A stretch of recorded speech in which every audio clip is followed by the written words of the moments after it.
What is up everyone, welcome back for another video of Diablo 3. In this video we are gonna talk about the lightning impale build, which is very strong. You can probably do a Greater Rift 110 with it.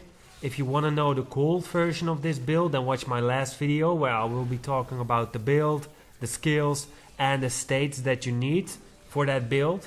For this build we just want to use exactly the same gears, but I will go through all of it because, well, perhaps you didn't see my last video. I did a Great Rift 90 in this video. It was pretty easy, even though I didn't change the stage from my cold impale version. So for this build you need 6 pieces of the shadows. The 6th set bonus will give you 40,000 weapon damage. The 4th set bonus will give you all the runes of shadows power. And the 2nd set bonus will give you 1200% increased damage if you are using a melee weapon. We are using a melee weapon, and that weapon is called Carlisle's Point. This will increase your impale damage, and every time you hit with impale you are getting hatred back. This way you will never run out of hatred. For our quiver we want to use Holy Point Shot, so this will increase the number of impale daggers. So instead of 1 impale dagger you will shoot 3 impale daggers. For the belt we want to use Chain of Shadows.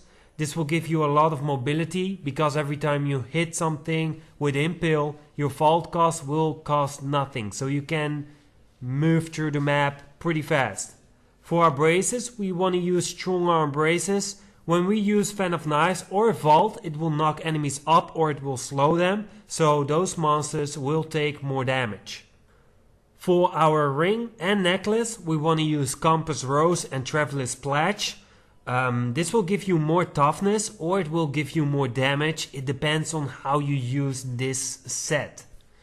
For our other ring we want to use Conventions of Elements, because this will increase the damage by 200% when it turns on the right element, in this case lightning.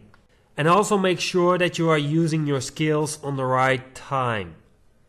So for the Kanai's cube we want to use Dawn. This will reduce the cooldown of Vengeance. Aquila Cuirass. This will reduce the damage taken, that's very important. And as last, Elusive Ring. This is also reducing the damage by 60%, but you have to use a skill before this turns on. We want to use the following legendary gems: Gokok of Swiftness for the attack speed and cooldown reduction, Bane of the Trapped for the damage and it will activate itself, and as last, Pain Enchanter for the increase in attack speed and for the damage it will give you over time. For the Paragon points, you want at least 800 Paragon points, this way you can max every state. If you don't have 800 Paragon points, you want to put everything in Dexterity, then in critical chance, critical damage, attack speed, cooldown reduction, life, all resist, armor, life regen, and as last, area damage, life per hit. For the skills are a little bit different. In the last video we were talking about the cold version. This one is lightning, so we want to change impale to ricochet. Instead of 3 daggers you will be throwing 5 daggers, and this is great because every dagger will benefit from our set.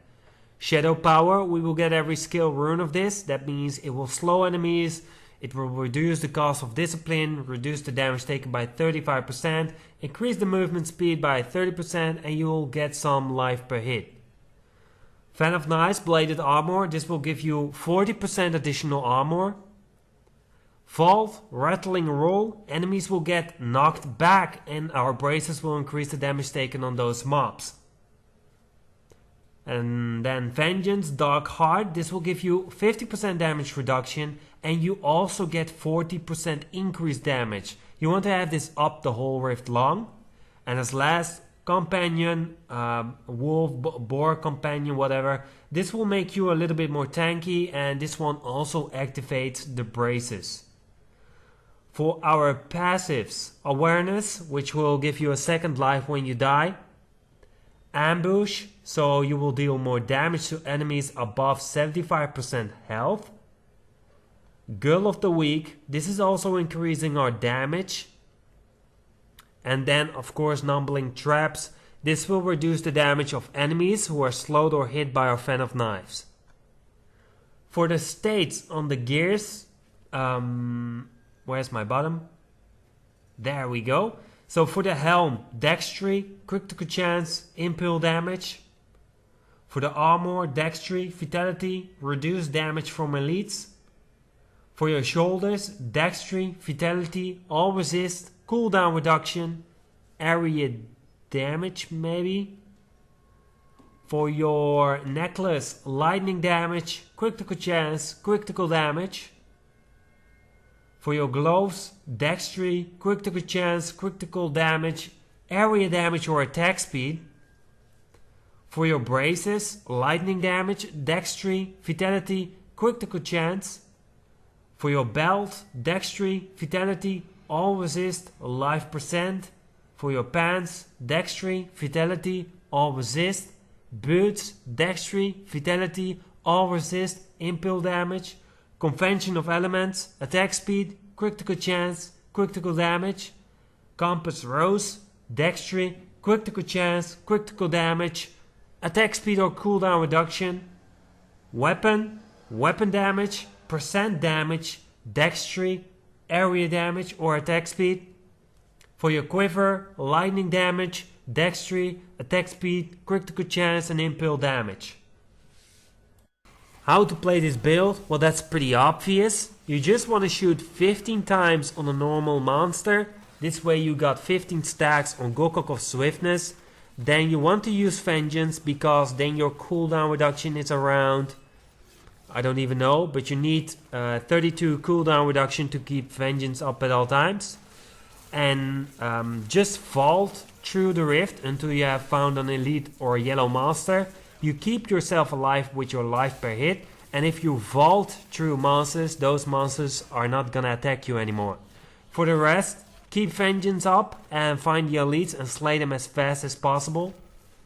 If you die, don't worry, just hit Shadow's power, don't forget it. If you are like, well, I'm fucking dying every time, how do I get one shot? That's because you didn't pop up Shadow power, you need it on. So, turn it on. And then just 15 attack a monster 15 times, Gokok of Swiftness, 15 stacks, pop up Vengeance, and good game.